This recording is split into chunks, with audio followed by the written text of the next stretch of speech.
out in Chicago is some of the smartest research notes. And what I love about it is they do the usual strategy, economics, finance, investment.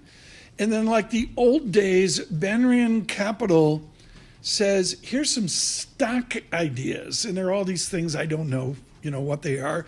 They got a whole paragraph from the Chicago White Sox to see what Jerry Reinsdorf should do with that. Shana Sissel joins us now, CEO of Banríon Capital, Chicago. There's a small company at the bottom of your report, Shana, Apple. And you say, just stop it with the gloom, the fog that's out there on Apple. Where and when do we see clarity on Apple for a higher share price?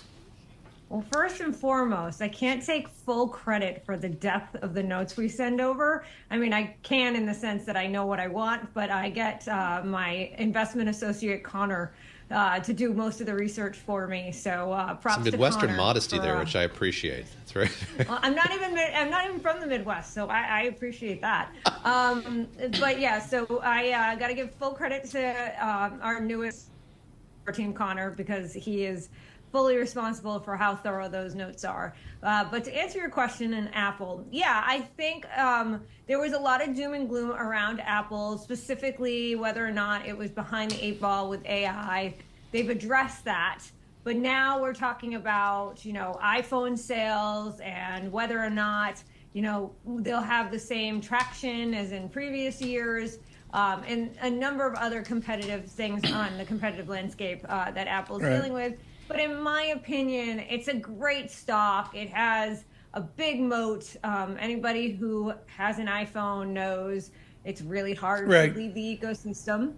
And there's a number of other things, as you pointed out, the mini desktop that they're putting together, and other things that they're working on that I think are going to be positive for the stock. Right. So I use these opportunities of doom and gloom to add to a position. Well, how did that change with your clientele with the panic that we saw ages ago, like 5 days ago? I mean, how did you guys are pretty savvy out there. How did the clients adapt to the panic of Monday? Well, by the time the panic of Monday had set in, we had already rebounded. So the majority of our clients are financial advisors who are dealing with their own clients, and we help them really with risk management and defensive positioning in portfolios. So we look like heroes through that period of time, as most of the positioning that we had actually did quite well.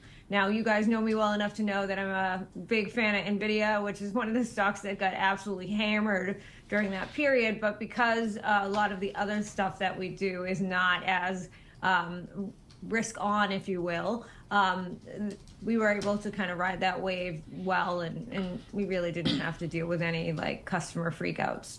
Shana, just lastly here, give me a sense of your optimism or your belief in NVIDIA. I know there were a lot of people who thought that this was maybe the bud coming off that rose, that AI hasn't kept up with the promise that a lot of people think that it would have or should have at this point. Why do you still see it in such a positive light? What's your message to those who are doubting the long run of NVIDIA?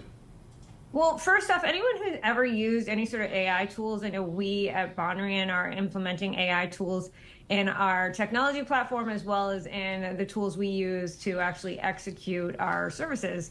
You got to train them, folks.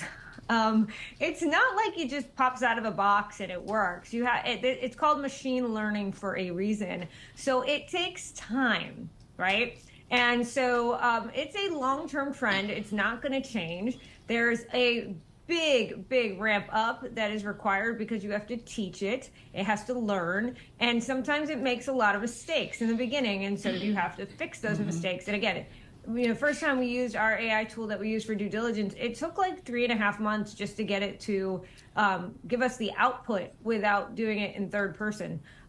So, it's a long start up, and these aspects of AI that NVIDIA really supports need NVIDIA chips. It's not changing. This long-term trend is for real. Shana, thank you so much. Shana Sissel with Banríon in Chicago today. Neil Dutta out with a blistering note. He goes to Stock and Flow, the bathtub model that Gura flunked at Chapel Hill years ago. but the basic stock and flow on unemployment in the American labor economy, data is scathing. He says the scale of complacency among many